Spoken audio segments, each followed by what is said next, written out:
bandiraɓe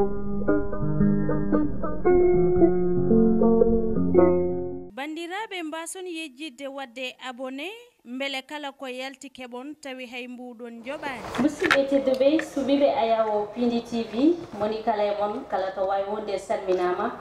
salminago teddugo salminago kadi aussi yadugue needi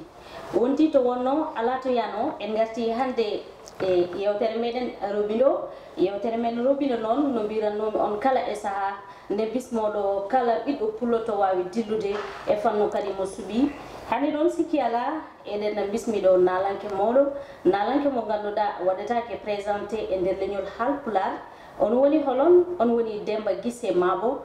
Demmba GISE caggal calminali mi accuma tan calmodira e bandiraɓe. Assalamu alaikum Piindi TV. Assalamu alaikum Salamata mi weltima émission hande o mi salmini aussi kala yeɓo Piindi TV.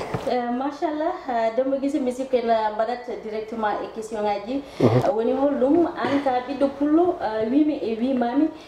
yiyama noon e musique ma musique moderne des fois mbaɗa mballa des fois ha jilloyɗa solo holko saabi an suɓaki ruttade guendima mbaɗoya des investigations ha ɓuura andude culture ma keddoɗa kadi e musique mo Haalpular wowi wadde Demmba GISE.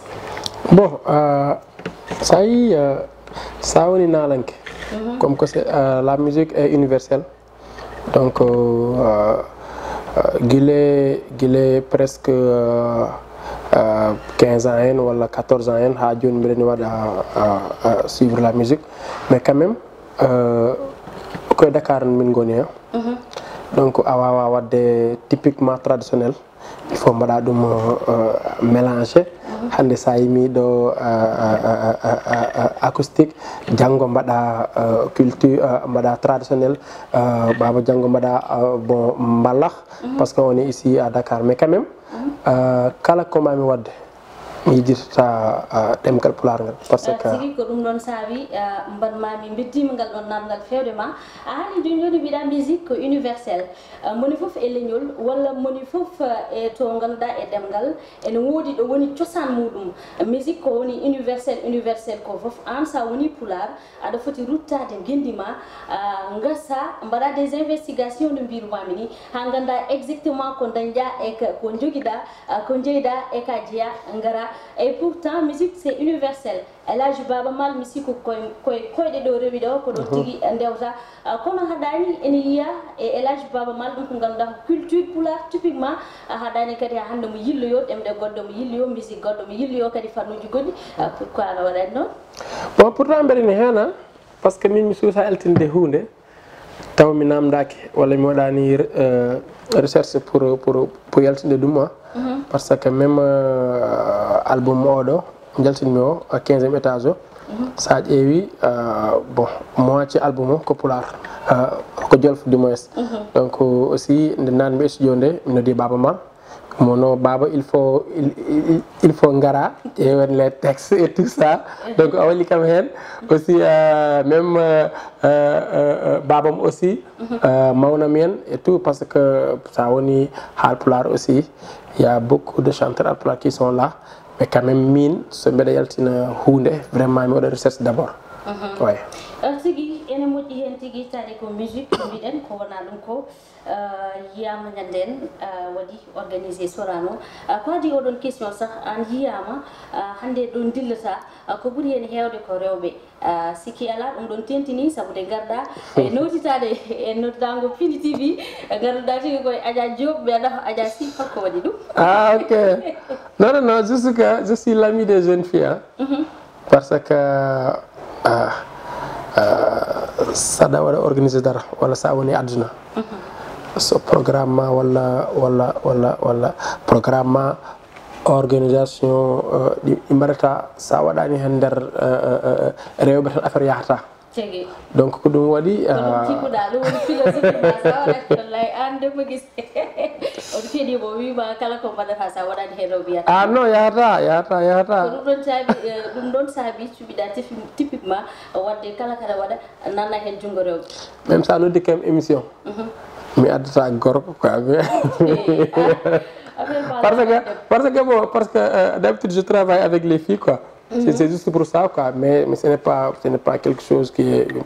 bizarre, bon, mais quand même je travaille avec les filles. Parce que kambe jaggate programme, donc kambe nawat les lettres, kambe notes, donc et tout ça. Je pense que ça y dit des communications mojo. Il faut appeler les filles quoi. Demmba GISE a jarama ha hande koye ruttude teddungal ɓe ganduɗa kañumen goni rewɓe en jaltani e lewru mars 8 mars woɗɗano ɗo waɗano feete dendagal suka debbo kala to mbawɗa wonde so ɗo to caggal leydi weltinama no feewi a yettanama kadi gueɗal e oɗon journée mo ganduɗa kañum woni 8 mars a juumani saabu debbo ɓe mbi ko lekki tigui rigui kala to dandi junggo muɗum machallah Allah ne heewi e wadde hen barke ko wona ko ñadde a waɗi Sorano hande koye rewɓe a waɗi Sorano a dañi hen haalis kewɗo rewɓe ɓe gari ɓe nooti ɓe gari ɓe notitima machallah kono ha hande yimɓe ma ene goya le fait que kamɓe ko ponno ko hebde ɓe keɓan ɗum holko ɗum saabi ɗum pour bon ko probléme temps walla mbiyata probléme haalis heeɓi ha heewi mais kamɓe dal moye loolu da kamɓe les musiciens walla équipement ɓe jaadata kala hen poɗɗoɗo hebde mbuuɗu heɓirani mbuuɗu no foti ni heɓirde walla yonaka holko saabi non min nde mbaɗatmi organisé Sorano wonano pour kalis pour kalis non parce que haddema wadde organisation ko wayno Sorano il faut d' abord nanna hen kalis d' abord sa nanni noon wayat comme carte tan des fois gagna des fois ay ɗum ko fiide tan pour non effectivement wallo ɓendirɗa haala yimɓe gongo parce que min mi waɗi programme Sorano 3 ans mi meeɗa dañde sponsor ok je le dis souvent je vole avec mes propres ailes mais d'habitude so mbeɗa waɗa organisation mbaɗi comme Sorano par exemple je lance des invitations soutien mi haalatma hunde wona par ce que mbeɗeni ɗo Piindi TV quoi mais chaque année Daouda Dia Arona Dia kamɓe dokkat kam doole kisma sa namdimo haalane par ce que wadde organisé Sorano weeɓani il faut daña d' abord des millions pour wadde organiser sa waɗi hen des millions noon peut être million ji garta peut être aussi wona nder quoi mais bito woni tan yo affaire o wat réussir même année passé Daouda Dia noddi kam o wi kam mais Demmba mais wat feere affaire o waɗa réussir à seulement donc kanko omona jangguina kam ko affaire o hara ƴeew hen hono ƴeew hen affaire kalis mais neɗɗo normalement kala ko waɗi wattintu hen avantage o woni réussite o oui parce que après site internet ɗi windi Demmba GISE a réussi son pari à Sorano ɗum woni titre o donc c'est ça que je voulais quoi mais pas quand même waɗi ɗum pour kalis parce que a wawi dañde kalis taw a waɗani organisé Sorano sa ñaguima ma dañ mi jaɓani woni so ñaguima keɓata le fait que mbaɗa mbatta e inde Allah somi ñagui mem mami dañ ƴeew par exemple somi noddino Daouda ou bien Arodia mbima mais Arodia pervers mbima baba min de jinnomi vraiment dokka kam presque 10 millions parce que j'ai un projet de temps à temps même so rokkani kam 10 millions ma rokkam 5 millions taw mi waɗani organisé Sorano donc mi waɗani organisé Sorano parce que kalis yiɗo non walla holko tagma wadde organisé Sorano so tawi wona haala sigi ƴewata hen mais min komi nalanke ko wadde jokkude carrière ma walla ko hol komi nalanke e sa woni nalanke e nder carrière ma il faut mbaɗa hen des organisations comme ko wayno Sorano grand théâtre des festivals sa wawi quoi a faami parce que sa yaltani tan donc yimɓeɓe ɓe gandatama no feewi aussi ɓe jiyatama et c'est pas bon pour l' artiste ko ɗum waɗi chaque année on va organiser Sorano ou concert plein air maudo pour aussi marquer aussi pour représenter moi-même en tant qu'artiste quoi. Ok. Ah mais je mixe le pulaar et le français parce que aussi comme que on est là comme un artiste il y a ok il faut aussi kala un peu français parce que il y a des gens qui te regardent parce que no njaami to no wiyete Mantla Zoli mi waɗi toon émission goto waji wi kam non il faut des fois parler un peu français parce que nous on est alpulaar mais aussi il faut nana hen seeɗa français mi d'accord la problème ko noon gonɗen koye mondialisation fof ene dagui ko wona ɗum ko Sorano caggal Sorano hol hen to kewɗa joude tan ha jiituɗa hen kadi aussi hoorema min mi hewani joude noon non hewani joude ko waɗi ɗum hol caɗele dañƴa bon ko ɗum woni est ce que wona secret pour moi mais je préfère chaque mois mi waɗa soirée goto ko wayno Saraba parce que samedi garowo toon jahatmi inchallah toon jouatmi somi jui toon après je reste ok mi fofto peut-être 1 mois encore mi yaha banggue goɗɗo ko haali en ji artiste aji ɗi ganduɗa kamɓe chaque semaine ɓe jahat ɓe joue ya e boîte goto a haali ka nalanke moƴƴani e muɗum jooɗade ko juuti taw jouani an ngol ɗo jodgol par mois mais lewru tan hewani est ce que ko gartam aussi e ma par ce que en ji jouoɓe par semaine est ce que jooɗade lewru walla lewru fof lawol gotol ko gartam e ma an artiste mo ganduɗa da ngay sogodor yaafa ɗon ko joni gimmita halpulaar joni gimmiɗa machallah sa waɗi par 1 mois est ce que ɗum ɗon ma won gartam e ma bon est ce que wona secret pour moi oui man kala ko mbatmi tan c'est parce que y a quelque chose là-bas je préfère faire des soirées pourquoi a yani Baba Mal omo joue chaque mois wala chaque 2 mois au Sénégal et pourtant il est là jusqu'à présent oui Baba ko wonat ɗo heewani Baba ko wonat ɗo heewani mais ko wonat ɗo ɓuuri hewde ko wonata en Angleterre non mbiɗa oui parce que Baba Mal chaque jour o nodda kam ou bien mi noddamo ok mais quand même il y a des secrets a andata ɗum okay. Journaliste. Ok. En tant que journaliste, mais en tout cas, il y a déjà. Toi aussi, il faut qu'on les soirées qui sont là ne marchent pas à ce point. Ok, parce que bébé Johnny, ben yahani soirée. Hewani. Ko be buri wadde préféré. Ar suminam Johnny mi kam non min de mi wari soirée quoi. Non. Johnny ben yahani soirée quoi. Yahani je sais pas. C'est pour cela que nous sommes chaque mois nous avons une soirée événement on a quoi. Soirée préparée quoi. Événementiel ok chaque soirée événement on a. Ok. Merci ki hande ngonden koy caɗele de Demmba GISE haalata e ko yewti milieu showbiz ko ɗum ɗon saabi kadi mbaɗema namdal gongal to fate banggue production holmo ganduɗa ɗo walla caggal leydi taw sa yi toon adanaja hay caɗele gote pour production walla ballowo mo ni tan a caggal leydi taw sa a yihi toon aɗa wona à l'aise a dañata hay caɗele gote holmo ganduɗa walla hol ballowo mo e ɗeɗon golle côté finance côté production parce que production woni financement aussi il faut awa wadde production taw ki a waɗaka financé bon min moom mi ala ɗum sincèrement ala ɗum ɗo ala ɗum caggal leydi non sincèrement sa yeehi ko wayno Mantla Zoli holmo jiita tan souvent ne walluma e concert uji ma ene walluma e pijirloji ma ha mbawa wadde hen réussir mais ene heewi le staff ya DJ Kisma effectivement DJ Kisma min jahaninamo toon to DJ Kisma beela o wawa haalande yimɓe ko holon woni Demmba GISE mi sikku Samba Gueye en jahat garten ɗo e plateau. Assalamu alaikum DJ Kisma caggal nde min calminma ko namdadema aɗa jogui jokkodire kewɗe ɗo ganduɗa ko kamɓe goni tigi les artistes sénégalais ene wawi hen tawede Pape Diouf ne wawi hen tawede kadi omo ganduɗa ko Demmba GISE ɓe jinno tan ko namdadema relation ma an hakkude ma e Demmba GISE o holto fuɗɗi holno ardi ha mbawɗon jogade jokkodiral ngal yimɓeɓe teski hande.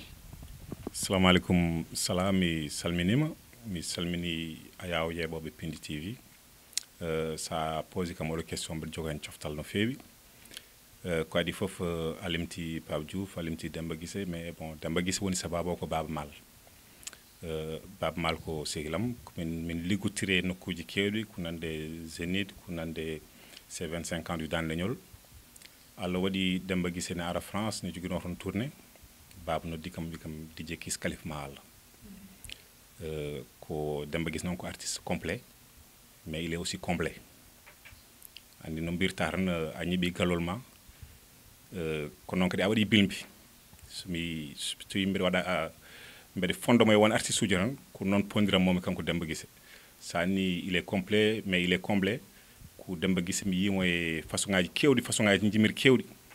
par exemple mi yiyamo waɗa solo mi yiyamo waɗa yeela mi yiyamo waɗa mballax e gueɗe kewɗe baade noon ko ɗum tagui mbimi Demmba ko artiste complet mais il est comblé. So tawi aɗa waɗa comparaison Demmba GISE e artiste aji ɓe ganduɗa ko ɓiɓɓe haalpulare ɓen holno mbawɗa ƴettirdemo kanko Demmba GISE? alhamdulillahi rabbil alamin eɗen jogui nalankoɓe haalpulare ɓe hewɓe wawɓe yimde machallah kono Demmba ko mun ko spécial sibu o jibina ko e nokku teeru kono haɗani omo jagui culture haalpular o ɗum ɗon ene jeeya ko hokkimo doole kadi omo ƴetti yeru hono bammakko hono sehil makko Baba Mal mo ganduɗa kadi mo innir ɗum ɓiɗɗo Demmba so ɗum ɓenni nde o ari France min liggotiri no fewi min daarima e concert makko nde caggal nde mbammomi présenté ngenumi dari mbeɗa daaromo mi yeɓannomo tellement ko waɗanno ko hunde mawde c'est hallucinant mi wanmo faani en tant que DJ ko liggey woni hakkude amen mais tellement ko waɗata ko ene waɗi fayida ne laaɓi mi wanmo hen fan Allah waɗi min gandotiri min jokkodiri gandumi famille makko gandumi joom suudu makko ñanden o waɗi sorano ɗo Sénégal ɗo hunde wonde fayida heewi del donc ñagantumomi tan ko Allah junno balɗe makko sellina dande makko sibu hono makko weeɓani e nder nalankoɓe haalpulaar en DJ Kisma nanama famama ko mbiɗa e carrière Demmba GISE an e projet ji makko hande holto tolni kanko Demmba GISE e hande ne holto tolniɗa e walludemo kanko Demmba GISE? a jarama Salamata Demmba kam hande o ko un artiste qui a confirmé sur le plan national mais il a aussi confirmé sur le plan international finde muɗum rawane nde o ari Mantes la Jolie au juillet wonnon toon heure uji c'est limité yimɓe tout de suite ɓe mbi ko ɓe jiiɗi ko o watta jour goɗɗo bon mais c'est pas évident wonnon ko contrat ji ko sur du noir sur du blanc min mbi ƴeewen dirtinde ɗum ha saaha goɗɗo promoteur o gaddunoɗo mo o noddi kam hanki o wiyete ko Elou Kane mi salminima Elou de passage o wi kam Kisma on a réussi à retenir quelques dates pour le mois de juillet inchallah Le Havre ne hen Mantes la Jolie ne hen Lyon ne hen donc bandiraɓe yeɓoɓe Piindi TV so tawi onon oɗon jiiɗi Demmba GISE ara fija noon gande kam oɗo été so Allah jaaɓi ma o ar France so Allah inchallah so Allah lamɗo jaaɓi kala fansuji makko kadi ma gara mbawa yiidemo mbawa fijude makko mbawa jallude makko ɗum noon kam inchallah Allah newni ɗum ɗon bon les dates kam mi yiiɗa limtude daruji ɗi mais wonata kam ko mois de juin faade mois de juillet inchallah DJ Kisma Allah jarama golle ma jooɗi feewi alhamdulillah Demmba GISE en jeehi en garti ƴeewoyde témoignage o mo ganduɗa kañum woni DJ Kisma ɓiɗɗo Fuutanke goɗɗo toon to France holno jiiruɗa ɗum? Bon, juste pour lui remercier d'abord parce que Kisma en gandiri guila ene jaami toon ɗo wiyete Mantes la Jolie. mata ñamani ɓeydu dande. Pourtant mi ñaami hein, je suis poli peut-être c'est ça quoi. OK. Donc mais quand même Kisma c'est mon ami. On s'est connus à Mantes la Jolie. Vraiment quand koy les Abou Ndiaye, les Fayol Mbeng, donc les Demmba Sek. Machallah. Donc ne ñaami Mantes la Jolie. Oɗo jogino programme o. Machallah. Aussi kanko wonno aussi présentateur Donc il a beaucoup fait dans ma carrière, hein, parce que programme la Zolio ko année passée wonno ok ko julma ko wonno donc wonno présentateur ok kanko jogino les contacts aussi même edew seno kanko winono avant mbaɗe ni ok kanko parce que wawino wiide komi DJ seulement mi uppata ha affaire fuɗɗo tan mi ara mais o waɗani ɗum guila début à fin même nde gartumi nde il a continué à parler avec moi pour des projets. C'est pour cela il faut me remercier kanko aussi joom suudu makko parce que teddungal dasitake rondete ay sinne ko worore mini teddungal machallah Demmba GISE wi hay sido ko worore yoni teddungal nde tawno waɗande neɗɗo moƴƴere neɗɗo waɗa reconnaître ɗum noon kadi wona hunde nde ganduɗa ko hunde wemde a haali nane konngudi ma projet holto tolniɗa e projet ji ma? On prépare encore la deuxième édition Mantes la Jolie France Le Havre et Lyon. Ok. Parce que ça ƴeewi joni kisma omona haale nder programme bon mais quand même on natani nder mais quand même min comme que mi heeɓi hen nane aussi quelques informations par rapport aux organisateurs aussi par rapport le producteur o haalni kam date uji ɗi donc c'est à partir de 7 juin le 7 et le 8 et le 15. Mais quand même c'est entre Mantes la Jolie, Havre et Lyon quoi. Et Inch'Allah mbeɗa nodda aussi kala biyo mbimi tan noddima parce que je pense que mbimi tan so ummima donc sohlani goɗɗo quoi vraiment wonko ganduɗa on cuuɗat ɗum worɓe kam mbawi suudde saka rewɓe Sénégal hankkadi ɗi ko Sénégal o donc eɗen keddora namde ɗiɗi kono ko wona ɗum ko yarnan minen seeɗa noppi amen ɗi yimɓe mbawa artude kadi namde hande moom komi tampuɗo c'est so tan mi comme que min ko tara tan woni morsam donc kodde Adama Maysa Elimane Siré Samba Demba Ali Mokhtar Tall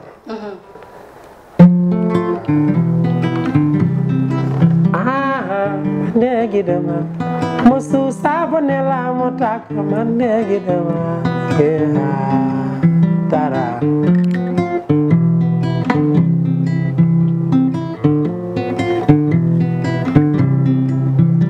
jamna wale Madina lay lay la la jamna wale Madina jamna wale Banjagara Seku Maral Fudu Dara Corona Baba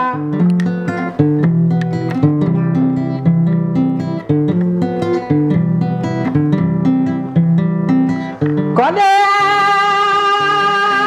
Namaise Kode Namaise Elimane Siré Samba Demba Mokhtar Tara wallahi ñanden sekumi ñoro waliyaɓe sernaɓe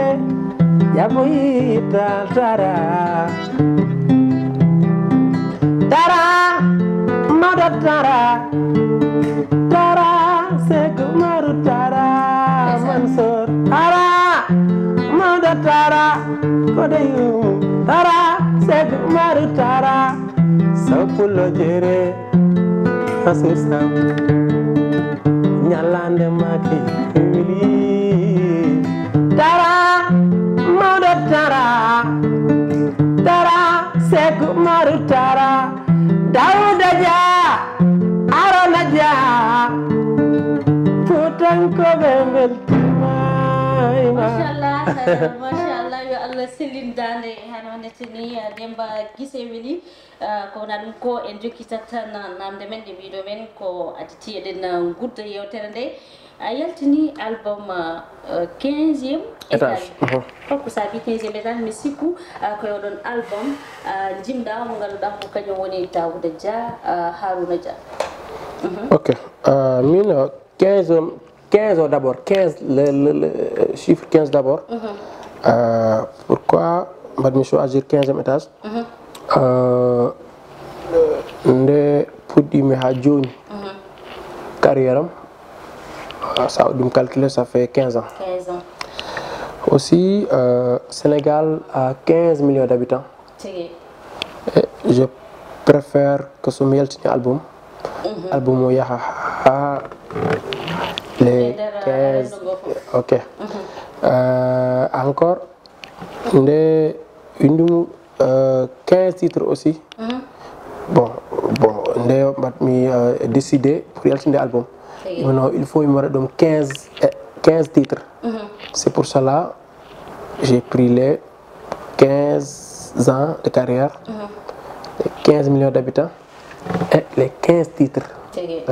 C'est pour cela que j'ai 15e étage quoi. Demmba GISE ina yeteno e nalankoɓe so tawi dawrugol heedi kamɓe ɓe gajjirto ko lelde woni ɓe gona neutre yeehi noon ha to ganduɗa wiya Sénégal hankantini leñam dane mago nani fuɗɗi ɗo nadde moni foof wiyata ko kañum ɓuuri goɗɗo won saabi noon nde campagne o ɗo nde yonti cuɓiɗa yimde o ganduɗa kañum woni Harouna Moussa Dia e Daouda Moussa Dia beele an a notitaki e ko yimɓe ɓe kalata ko wonde neɗɗo ko bandum neɗɗo ko bandum ɗum ɓooyi donc somi yi Daouda Dia e babam Harouna Dia et balla et mbaɗa accompagner président de la République. Mais quand j'ai vu Harouna Dia à côté de président Daouda Dia la même chose. Mais même si on a neɗɗo ko bandum et tout ça mais quand même président ko waɗi ko mi yi ɗum an a yi ɗum donc yimɓe fof yi sa jaɓani a yi ɗum a faami. Donc c'était très normal. Aussi, moi, min aussi, je suis hunde e nder carrière am. So mbeɗa waɗa organiser hunde Harouna Dia jagga hen. Daouda Dia jagga hen. So Daouda Dia noddi. Joni wadde Demmba wiɗi ko par intérêt. Non, attends. Mais kala to mbaɗɗa e aduna c'est par intérêt. Ouais. Voilà. C'est par intérêt. Jokko. Parce que somi qui année passée Harouna Dia tetti kam huuɗe wi kam nda wat organisation ma ha feewe a faami cette année aussi waɗi ɗum kanko e Daouda Dia so noddi kam janggo e politicien goɗɗo mi rewe makko machallah. Donc ah oui, parce que moi, min vraiment. Machallah. Et je suis très fier d'être Alpulaar. Je suis très fier. Kala ko Alpulaar noddi tan mi yahata. Et ko kala série Piindi TV no jiruɗa gueɗe ɗe? Ah, c'est notre télévision. Piindi TV. En plus, il faut me rendre générique. Donc avec 0 francs, parce que ko Harouna Dia wala ko Daouda Dia wadini kam ko vraiment mi wawa yobde Harouna mi wawa yobde Daouda parce que ɓe balli kam. Donc sinno ko bon sinno wonano Daouda et Harouna cette année là ça va être dur. Machallah. Oɗo andi hen ay dara no wiyete Dj Kiss. Ko noon hokkumin en guitare o seeɗa mbawen uddude nde tawno hojomaji ɗi waktuji ɗi hankadi ne gasi haalaji en guddati yewtere. Allah jarama on jarama. Comme ko on est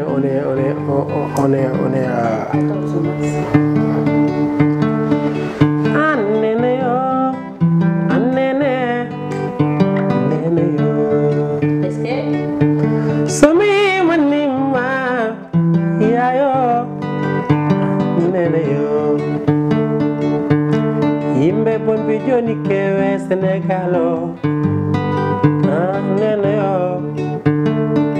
ena jalanma taw koy bonnoɓe ene pijanma mbimi taw koy bonnoɓe ena jalanma taw koy bonnoɓe ene pijanma mbimi taw koy bonnoɓe kono no fusi galle serni yadoɓe nene yo somi manimma yayo nene yo ayen rufo talkurene maja Sala Diop Seydi Diop bidima Sala Diop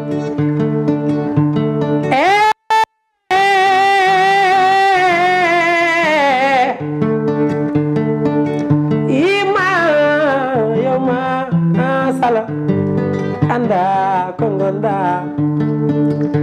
ima yoma sala anda tokoda kono ima yoma anda mojibinma Sala Diop semi manima kismat sisa wande si bumali si mosata gache sumi manima kisma chéri malado kisma si sawale Piindi TV. Mashallah Demmba GISE golle ma jodi pewi musidɓe tedduɓe ko ɗum ɗo tigi wonno komin gadda noon e yewtere men Roɓinde ina ɗo wonno yeeso haalirde nde Salamata Diop wondude Demmba GISE toon to karallagal to ko Samba Diop Gueye wondude Binta Masali ha hande wondude o mo ganduɗa kañum woni Thiambo Walo nde tawtora jonde nde mo ganduɗa kañum woni ba modi gorko mo to ganduɗa kañum woni donna e tareji kono hande Christmas kañum ne ina tawtora yewtere nde musidɓe tedduɓe gasi ha laaɓi ha witere yewtere Roɓindo koye e saaha goɗɗo mbaynoɗa Demmba GISE. Allah jarama on jarama mi weltima émission ande o donc Sala Diop Seydi Diop mi weltima e ma machallah weltima kisma sisa wande weltima toute l'équipe de Piindi TV. Je remercie aussi Daouda Dia, premier questeur à l'Assemblée, et Baba Arno Dia. Allah jarama, on jarama. Allah jarama yewtude ha saha goɗɗo inchallah so hawri welede Allah e fannu goɗɗo e yiyande wonde.